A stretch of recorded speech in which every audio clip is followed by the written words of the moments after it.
አብይ አህመድ የገደላቸው ያስገደላቸው አገዛዙ ገሎ ወደ ማፋለግ የገባባቸው ምናምን ሰዎችና የወንጀል ጉዳዮች በሙሉ መረጃዎች ጥብ ተደርገው ካገዛዙ ወጥተዋል ማለት ነው። እንዲህ ያለው ከባድ ሁኔታ መጥቷል። አሁን ባገዛዙ ቤት ብርድ የሚጀመርበት ወቅት ነው።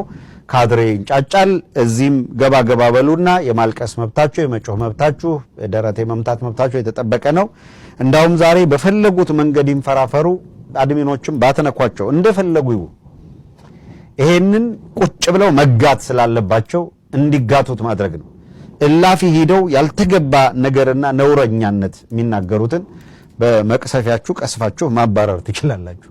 ሳብቱዩ የናንተ ኃላፊነት ነው። እናስተዋውቃችሁ ሰው ዲፑቲ ኢንስፔክተር ዘሪሁን ምትኩ በከፍተኛ ኃላፊነት ላይ ያለ የኬሚካል ባዮሎጂካል ራዲዬሽን ኒውክሌር ዲፓርትመንት መስራች የባዮሎጂካል ሽብር መከላከል የኢንተርፖል የዓለም አቀፍ ፖሊስ ተቋም የኢንተርናሽናል ፖሊስ ኦርጋናይዜሽን ተጠሪ በኢትዮጵያ የመጀመሪያው የፖሎግራፊ ምርመራ ቴክኒክ መስራች እና ባለሙያም በኢትዮጵያ የመጀመሪያው የፖሎግራፊ የምርመራ ቴክኒክ መስራች እንዲሁም ባለሙያ የዲጂታል ፎረንሲክ ባለሙያ የክራይም ሲን ወንጀልን በቦታው በተፈጸመበት ቦታ ሂዶ ወንጀልን የማጣራት ባለሙያ እና በመስኩ ብዙ የሰራ ነው። ይሄንን ባለሙያ አገዛዙን በመቃወም ወይም ደግሞ ከዚህ አገዛዝ ጋር መቆየት ወይም መክረም አግባብነት የለውም በሚል ካገዛዙ መዳፍ ወጥቷል። አግኝተናል፣ አነጋግረናል፣ ይሄንን ደግሞ አረጋግጠናል። ይሄ ሰው ዲፑቲ ኢንስፔክተር ዘሪሁን ምትኩ በምናልባት በፎቶግራፍ ልንመለከተው እንችላለን። የመጣበትን ሁናቴ የሚያሳየውን ክፍል ማለት ነው። በጣም ያንግ ኤንድ ብሪሊያንት አገዛዙ አሁን በቅርቡ ሲፎክርበት የነበረው የኒውክሌር ጉዳይ በተመለከተ የራዲዬሽን የባዮሎጂካል ዌፐን የኬሚካል ጉዳዮች እነዚህን በተመለከተ ባለሙያ የሆነና ቁልፍ ኃላፊነት ይዞ እየተንቀሳቀሰ ያለ የመሰረታቸውን ዲፓርትመንት የመራ ያለ ነው። እንደምትመለከቱት እዚህ ፈረንሳይ አገር የተዘጋጀ የኢንተርፖል ሰሚት ነበረ። እዚያም የባዮሎጂካል ዌፐን ትሬትን በተመለከተ ወይም ሽብርን በተመለከተ ሊያስረዳ ነው የመጣው። ምናልባት በዚህ በምትመለከቱት ፎቶግራፍ ላይ ደግሞ የከፍተኛ ባለስልጣናት የምትመለከቱት የተመስገን ጥሩነህን ታያላችሁ፣ እነ ኮሚሽነር ዘላለምን ታያላችሁ፣ የደህንነት የብሔራዊ መረጃና ደህንነት ምክትል ኃላፊው እነ ሲሳይ ቶላ ታያላችሁ። በኋላ በርካታ ነገሮች የምትመለከቷቸው እነዚህን የዚህ ከፖሎግራፊ ጋር በተያያዘ ሁሉም አካላት ያው ተሰብስበው እንደምታዩት እሱን ይከታተላሉ፣ ያደምጣሉ። ዲፓርትመንቱን የመሰረተ ነው ስንላችሁ ይሄ ያንግ ብሪሊያንት እና ከፍተኛ ቁልፍ ሚና የተጫወተላቸው የነበረ ነገር ግን ምን አይነት ወንጀል በአገሪቷ ውስጥም ሲሰራ እንደቆየ ወይም እየተሰራ እንደሆነ በበቂ ሁኔታ መረጃዎች ያሉት ነው። ይሄ ሰው አገዛዙ ምን ያህል ወንጀል እየሰራ እንደሆነ ቀደም ሲል እንዳይነገርኳችሁ እያጋለጠ ነው የሚገኘው። የኢንተርፖል ሰሚት የተዘጋጀው ፈረንሳይ ነው። በፈረንሳይ የተዘጋጀው ኢንተርፖል ሰሚት ከጨረሰ በኋላ ወደ ጀርመን በማቅናት በጀርመን ላለመመለስ ወስኖ እጅ መስጠቱን እና ጀርመን መዳረሻውን ማድረጉንና ዳግመኛም ወደዚህ ወንጀለኛ ስርዓት ፊቱን እንደማያዞር መግለጹን በራሳችን አረጋግጠናል። ይሄንን ካልን ወደ ማስረጃዎቹ እናልፋለን። እንግዲህ እነ ተመስገን ጥሩነህ እና አብይ አህመድ መመኪያ አድርገውት የነበረ ወጣት ነው ካለው ዕውቀት ካለው ግንዛቤ የተነሳ እናም እንዳልኳችሁ ለኢንተርፖል ተጠሪ በኢትዮጵያ በኩል ከባዮሎጂካል ዌፐን ጋር ያይዘው ተጠሪ ያደረጉት ነው። የመሰረታቸውን ዲፓርትመንት እየመራ ያለ ነው። የፖሎግራፊ መሳሪያውን ምንድነው መጠቀም ፕሮፌሽኑ ነው። በዛ ዲፓርትመንቱን መስርቶ ነው እሱን ሲሰራ የቆየው። በእነዚህ ኃላፊነቶች ላይ የቆየው ይሄ ያንግ ብሪሊያንት ያገዛዙ ቁልፍ ሰው በወንጀል እንቅስቃሴ ጉዳይ ላይ በዘረፋ ጉዳይ ላይ ከድራግ ጋር በተያያዘ ከህገወጥ የሰው ዝውውር ጋር በተያያዘ የወንጀል ምርመራ የሚባለው ተቋም እንዴት ባለ ወንጀል ውስጥ የተዘፈቀ ተቋም እንደሆነ በዝርዝር መረጃዎች ያመለክታሉ። ማስረጃዎችም ያንን ያሳያሉ። ያው የምትመለከቱት አንደኛው ተመስገን ጥሩነህ ነው። ሌላው ኮሚሽነር ዘላለም መንግስቴ፣ ሌሎችም አካላት የሚገኙበት ነው። ይሄ የምታዩት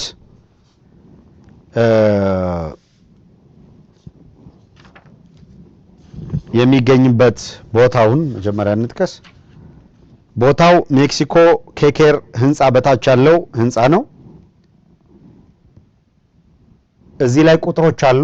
ምናልባት ስክሪንሻት አድርጋችሁ መረጃውን በጥልቀት መከታተል ለምትፈልጉ ስክሪንሻት አድርጋችሁ ለምትይዙ ቁጥሮች አሉ። ክፍሎቹን የሚያሳዩ ቁጥር 1፣ ቁጥር 2፣ ቁጥር 3፣ ቁጥር 4፣ 5፣ 6 እስከ 7 ድረስ አለ። ቁጥር 1፣ ቁጥር 2፣ ቁጥር 3፣ ቁጥር 4 እነዚህ ቁጥር ላይ ምንድነው የሚደረገው? ቁጥር 3 አነስ ያለ ክፍል ነው። እንደምታዩት እዛ ሸጥ ውስጥ ያለ ነው። ከመቶ አንዳንድ ጊዜ እስከ 300 የሚደርስ ይሄ የተከበበበት የምታዩት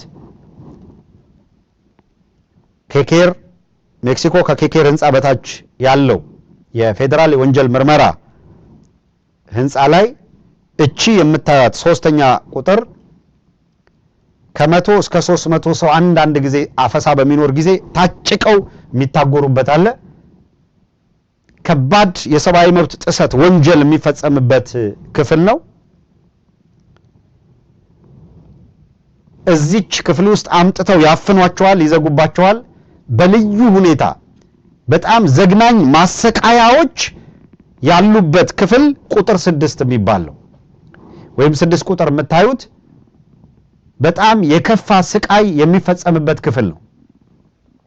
እዚህ ክፍል ውስጥ በሌሎቹ አካባቢዎች ላይ ወንጀል እንዳይፈጸም ካሜራ ተክለናል የሚል ነገር ይናገራሉ። ካሜራ አለ ይባላል። ለስሙ ካሜራ አለ ይባላል። በዚህኛው ግን ካሜራ የሚባል ነገር የለበትም ፈጽሞም። 6ኛ ቁጥር ካሜራ የለበትም። ቶርቸር የሚፈጸምበት ነው። ቅድም ያነሳውላችሁ ኮሚሽነር ብርሃኑ አበበ የሱም ጽፈት ቤት እዛው ነው። እሱ ሲፈቅድ ብቻ ቁልፍ ይዘው እችን ክፍል ከፍተው እዛ ገብቶ ስቃይ እንዲፈጸምበት የሚታሰብ ሰው ስቃይ የሚፈጸምበት ነው። ኦርዲነሪ ሌላ በሌሎቹ ክፍሎች ውስጥ ኖርማል ምርመራ ብለው ግርፊያ፣ ዱላ አለ። ከፍ ያለ ስቃይ የሚፈጸምበት ክፍል ነው ቁጥር 6። ኮሚሽነር ብርሃኑ አበበ ብቻ በኃላፊነት ያለበት የኦህዴድ ሰው ነው። በቀጥታ ተጠሪነቱም እነ አብይ አህመድ እነ ሲሳይ ቶላ እያገኙ ትዕዛዝ የሚሰጡት አካል ማለት ነው። ሰው ኮሚሽነር ፈቃዱ ሳይፈቅድ እዛ ማንም ሰው ሊገባ አይችልም። ወደዛ እንዲገባ አይፈቀድም። ጎብኚዎች አንዳንድ ጊዜ ማዕከላዊንን ጎብኝ ብለው ዓለም አቀፍ ተቋማት እንደ ቀይ መስቀል ያሉ ተቋማት ይኖራሉ። እነዚያ ተቋማት እንደ ቀይ መስቀል ያሉ ተቋማት ጎብኚዎች ሲመጡ ያ ክፍል አይከፈትላቸውም። ሁልጊዜም ዝግ ተደርጎ እንዲቀመጥ ነው የሚደረገው። ያ ክፍል ዝግ ይደረጋል። አይገቡም ጎብኚዎች።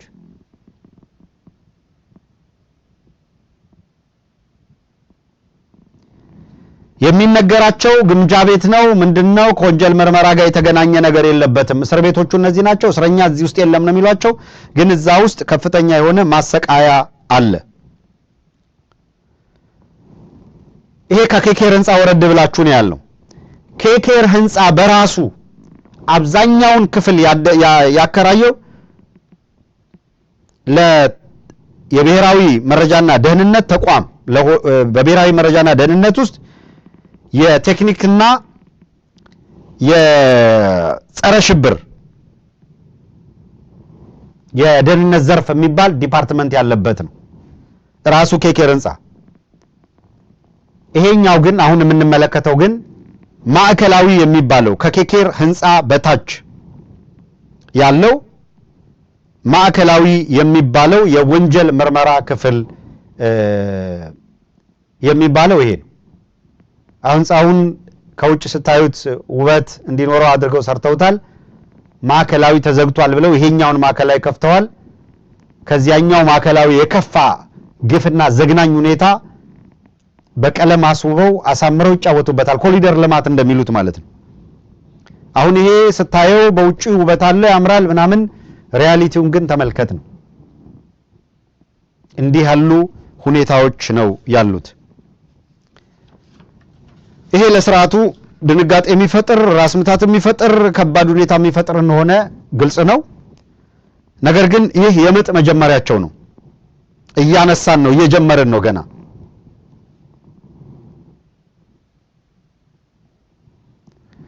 ከዚህ በኋላ ስርዓቱ ምን እያደረገ ነው የሚለው ሌላው የሚመለከተው ነው የድርሻውን ይወጣ። እኛ ግን በአግባቡ የድርሻችንን እንወጣለን። አድማጭ ተመልካቾች በድጋሚ ዘግይታችሁ ለገባችሁ የአገዛዙ ባለስልጣናት በተደራጀ ሁኔታ እንዴት ዘረፋ እንደሚፈጽሙ በድምጽና በሰነድ ማስረጃዎች ካቀረብን በኋላ እነዛን ቬሪፋይ ለማድረግ ያቀረብናቸው ወይም ያገኘናቸው መረጃዎችን የመረጃዎቹ ይዘት ትክክለኛነትን በተመለከተ ባለሙያዎች እንዲያጣሩት አድርገን በበቂ ሁኔታ እና ማረጋገጫ ያገኘንበትን ነገር ነው የምንነግራችሁ። በምስሉ ላይ የምትመለከቱት ኢንስፔክተር ዘሪሁን ምትኩ የኬሚካል ባዮሎጂካል ራዲዬሽን ኒውክሊየር ዲፓርትመንት መስራች፣ የባዮሎጂካል ሽብር መከላከል የኢንተርፖል ተጠሪ፣ በኢትዮጵያ የመጀመሪያው የፖሎግራፊ ምርመራ ቴክኒክ መስራች ባለሙያ፣ ቴክኒክ መስራችና ባለሙያ፣ የዲጂታል ፎረንሲክ ባለሙያ፣ የክራይም ሲን ወይም ወንጀልን በቦታው ተገኝቶ የማጣራት ባለሙያ። ይህ አገዛዝ እየፈጸመ ያለውን እንደዚህ ያለውን ወንጀልና የወንጀል ድርጊት በመቃወም ከስርዓቱ በመክዳት ፈረንሳይ በሚገኘው በተደረገው የኢንተርፖል የዓለም አቀፉ የፖሊስ ተቋም ሰሚት ላይ የተገኘበትን አጋጣሚ በመጠቀም ከዚህ ስርዓት ጋር ላለመቀጠል ወስኖ ወደ ጀርመን በማቅናት ወደ ጀርመን እጁን በመስጠት ከዚህ ስርዓት ጋር ያለውን ግንኙነት አቋርጧል። ይሄንንም በተመለከተ በእኛ እጅ የደረሱትንም መረጃዎች በተመለከተ ጉዳዩን መነሻ አድርገን ለማረጋገጥም ጌታቸው ምናልባትም ከአብይ አህመድ ጋር የተጨባበጠ እለት ነው የፖለቲካ ሞቱን የጨለጠው። ጌታቸው ረዳ ይሄንን ንግግር ከማድረጉ በፊት ባለፈው ያኔ በጫካ በነበረበት ጊዜ አብይን አህመድ ከፍ ዝቅ እያደረገ እስከ ዶቃ ማሰሪያው በሚነግርበት ጊዜ ሁላችንም ትክክለኛ የአብይ አህመድን በመግለጽ ረገድ አብይ አህመድን ማንነቱን በልኩ በመናገር ረገድ እንደነ ኮሎኔል ቢኒያም እንደነ ጌታቸው ረዳ ሌሎችም ገዱም አንድ ጊዜ ተናግሮታል። እንደነሱ አይነቶቹ ናቸው አብይን በልኩ በትክክልም የገለጹት ብለን እናምናለን። ጌታቸው ረዳ ያንን ዘመኑን ያ የተናገረውን የእውነት ቃሉን በመካድ ራሱንም በመጠየፍ ይመስላል አንድ የተናገረው ነገር ነበረ። ያኔ አብይን ስናገር የነበረውን የዛን ጊዜ ያስታወሱ ዛሬም እንድሰድበው ይፈልጋሉ። የትክክለኛ አካሄድ አይደለም ብሎ ያኔውን ነገር እንደጸጸት እንደትክክል እንዳልሆነ አድርጎ ሲናገር በእርግጥም አሁን አንተ ያልከውን ነገር በደንብ ይገልጿል። እስቲ እዚህ የመደመር መንግስት ላይ የተናገራት ትንሽዬ ነገር አለች። ምናልባት የድምጽ ጥራት ችግር ሊኖረው ይችላል። ለተመልካቾች እናቅርብና ተመልሰን እንገናኛለን። የሚደረግ ጥረት ውስጥ የላዕላይ መዋቅር ለውጥ ቅድሚያ እንስጠው የሚለው አይ ቲንክ ትልቅ መነሻ ነው የሚል እምነት አለኝ። በዚህ ጽሁፍ ውስጥ የራስን አቅም ስለመጠቀም፣ ሚዛን ስለመጠበቅ፣ ስላቃፊነት፣ መደፍጠጥን ስለማስወገድ፣ ጥቅል ፍረጃና ጽንፈኝነትን ስለማስወገድ የተነሱት ነጥቦች የሚጣል ነገር የላቸው። በገበያና በመንግስት ሚና መሃል ያለውን ሚዛን ከመጠበቅ አንጻር የተነሱ ሀሳቦችም የዛን ያክል የሚያስኬዱ ናቸው። የምንከተለው አስተሳሰብ አዳፕቲቭም ለጊዜው ከእንግሊዝኛ አልወጣሁም፣ መጨረሻ የምሰጠው አስተያየት አለ። ፍሌክሲብልም እንዲሆን ከማድረግ አንጻር እየተጠቆመው ያሬድ እንግዲህ እንዲሁ የጥራትም የምስልም የድምጽም ጥራት ችግር ቢኖረውም ሁኔታውን ካሳየልን በሚል ነው አብይ አህመድን የፖለቲካ ድንክ ብሎ የገለጸ። አብይ አህመድን በብዙ መንገዶች ምን አይነት ሰው እንደሆነ ቁልጭ አድርጎ ያሳየው ጌታቸው ረዳ ዛሬ አብይ አህመድን ታላቅ መሲህ አድርጎ የገለጸበት ሁኔታ እጅግ የሚያሳዝን ነው። ጌታቸው ምናልባትም ከአብይ አህመድ ጋር የተጨባበጠ ዕለት ነው የፖለቲካ ሞቱን የጨለጠው ጌታቸው ረዳ ነው። ጌታቸው ረዳ ባልተጠበቀ መልኩ በአብይ አህመድ ላይ ከፍተኛ የሆነ ትችት በማቅረብ ይታወቅ የነበረው ጌታቸው ረዳ 360 ዲግሪ ተገልብጦ የመወድስ ቃላት ነው አጅቦ የተናገረውና እንዴት አየው አብይ አህመድን የላቀ ቦታ አድርሶታል። እንኳን ለይህንን መጽሐፍ ለመጻፍ አበቃ። አንደኛው መጽሐፍ ስትጽፍ አቃቂር ለማውጣት ነበረ፣ ሁለተኛውና ሶስተኛውን አላነበብኳቸውም በነበርኩበት የትግል ሁኔታ። አሁን ይህንን የደረስኩበትን አየሁት፣ እንኳንም ይህን ለመጻፍ አበቃ በሚል አብይ አህመድን ከፍ የሚያደርጉ አስተያየቶችን ነው ጌታቸው ረዳ ያቀረበው። በእውነቱ ጌታቸው ረዳን እንደሚከታተል ሰው ከእውቀቱም ከተለያዩ ልምዶቹም አንጻር ለአብይ አህመድ በዚህ ደረጃ የተነጠፈበት አብይ አህመድ እግር ስር በዚህ ደረጃ የገባበትና የወደቀበት ሁኔታ በጣም የሚያሳዝን አድርጌን ያየሁትና እንደው ያሬድ የኢትዮጵያ ፖለቲካንም እንደው በቅርበትም ስለምትከታተለው ከሰብአዊ መብቶች ጉዳዮች ባሻገርም እንዴት አየው? ይህን ዜና ስትሰማ የተሰማ ስሜት አለ? ጌታቸው ይሄ የጮሌ ፖለቲከኛ ባህሪ ይዞ ያንን ገጸ ባህሪ እየተጫወተ ያለ ሰው ነው። ትናንትና አብይ አህመድ ድንክ ነው ይል ነበር ጌታቸው። አሁን ረዘመ። አሁን አብይ አህመድ በሐሳቡ ቁመት ረዘመ። ምን ተገኘ? ድንክ ነው ነበር የሚለው ከነገለጸው ፖለቲካሊ ድንክ ነው። የፖለቲካ ድንክ ነው። የምን ድንክ ነው ነበር የሚለው። አሁን ምን ፖለቲካሊ አብይ አህመድ ረዘመ ወይ? ፖለቲካዊ አብይ አህመድ ተመነደገ ወይ? ወይስ ጌታቸው ከአብይ ቁመት ጋር ተስተካከለ? ማለት ጌታቸውን የተከረከመው ወይስ አብይን የረዘመው ነው ጥያቄ። የመጀመሪያ ጥያቄ ትላንትና የነበርኩበት ቦታ ጨለማ ስፍራ ነው፣ የድንቁርና ማለት ዕውቀት አልባ ቦታ ነው፣ ድርቅ ያለ ክርክር ነው ምናምን ሲል በትግራይ ውስጥ ጸረ ጄኖሳይድ የተካሄደውንም ሬዚስተንስ እርባና ቢስ የነበረ ኤክሰርሳይዝ ነበረ፣ ማያስፈልግ ነበረ እያለ ነው ወይ የሚል ጥያቄ መጠየቅን ያመጣል። አንድ ሁለተኛ አብይን ተጠግተህ እውነት እንደው የትግራይን ህዝብ መጠቀም ትችላለህ? አብይን ተጠግተህ እኔ ይሄ ለሁሉም ጥያቄዎች ለሁሉም መቅረብ የሚችል ነው። አብይን ተጠግቶ የአማራን ህዝብ መጥቀም ይቻላል? አብይን ተጠግቶ የኦሮሞን ህዝብ መጥቀም ይቻላል? ሪሊ አንተ የሆነ አገዛዝ እኮ የሆነ ርዕዮተ ዓለም ኖሮት ይሄ ለምሳሌ አንድ በርከት ያለ ባለ ሀብቶች ያበረከተ ህብረተሰብ ቢኖር እና አንድ የሆነ ፓርቲ ወይም ስብስብ ወደ ስልጣን ቢመጣ ውግንናዬ ለባለ ሀብቶች ነው ቢል ኦኬ፣ እኔ ውግንናዬ ለባለ ሀብቶች ነው ያለ ፓርቲ መጥቶልኛል፣ ብዙ ባለ ሀብቶች አሉኝ፣ ስለዚህ እነሱን የሚጠቅም እስከሆነ ድረስ ህብረተሰብ ተጠቃሚ ነውና ከሱ ጋር ብቆም ይሻላል ትል ትችላል። ውግንናዬ ለአርሶ አደሮች ነው የሚል ፓርቲ በመጣበት ወቅት በኢትዮጵያ ብዙ ሰዎች አርሶ አደሮች ናቸው። በተለይ ደግሞ እኔ እርሻ ዲፔንደንት ነኝ እንደ ህብረተሰብ፣ በዚህ ምክንያት ምናምን ልትል ትችላለህ። ወይም አርብቶ አደርን የሚያፈቅር መጥቷል፣ ለአርብቶ አደር የሚጠቅም ጊዜ ነው፣ በዛ ምክንያት ለህብረተሰብ ካለኝ ውግንና ከሱ ጋር ቆም ያለው ልትል ትችላለህ። ወይም በዘውግ ራሱ ሄደህ በዚህ እሳቤው ምክንያት ለእኔ ህብረተሰብ ይሄ አገዛዝ ጠቃሚ ነው ብለህ ልትል ትችላለህ።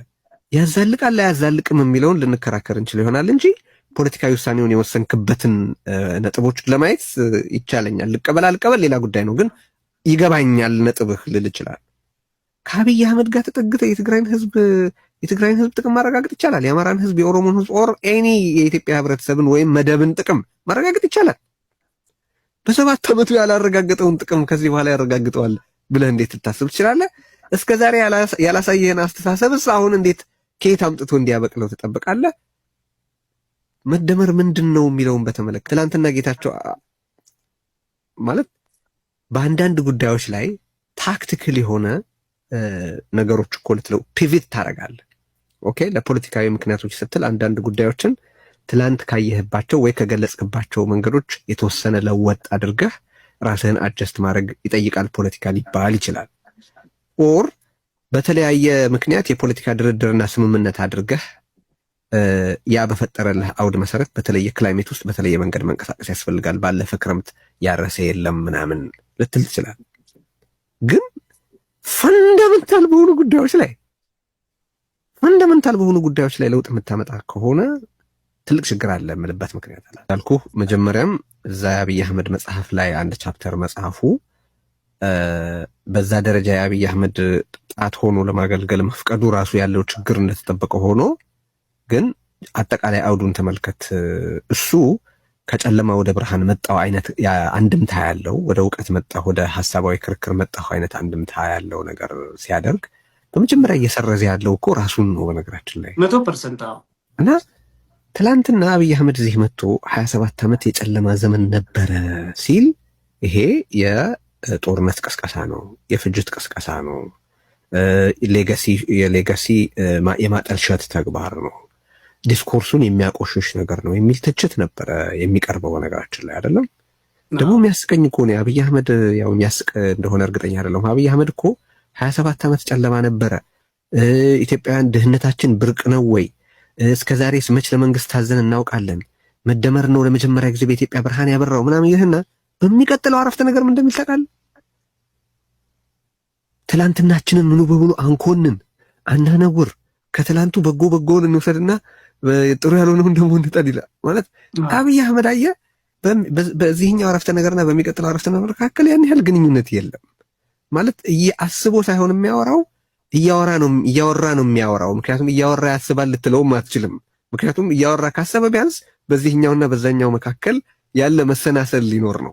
ኤግዛክትሊ በተመሳሳይ ምክንያት ነው። ነገራችን ላይ መደመር እኮ ነው የገባቸው እነዛን የተሰባሰቡ ሰዎች ብሎ እዚህ ስለ አብሮነትና ርዕዮት ያዘጋጁትን ቨርቹዋል ፕሮሴስ በተመለከተ መደመር አሰባስባቸዋል፣ መደመር ኢኖአክሽን ገብቷቸዋል ካለ በኋላ ብዙ ሰከንድ ግን ያው ገረወይና ነው ለምን ሲል መደመር ገረወይና ማለቱ ነው እያለ እንደሆነ እንኳን እስካይገነዘብ ድረስ ማሰብ አይችልም አብይ አህመድ። አሁን ጌታቸው ረዳ ግን ኢዛናዘር ስቶሪ።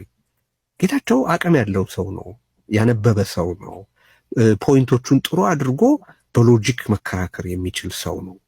አደጋውም የሚመጣው ወይም ጥያቄው በጣም ስር የሰደደ ጥያቄ እንድትጠይቅም የምትሆንበት ምክንያት በነገራችን ላይ ይሄ ነው።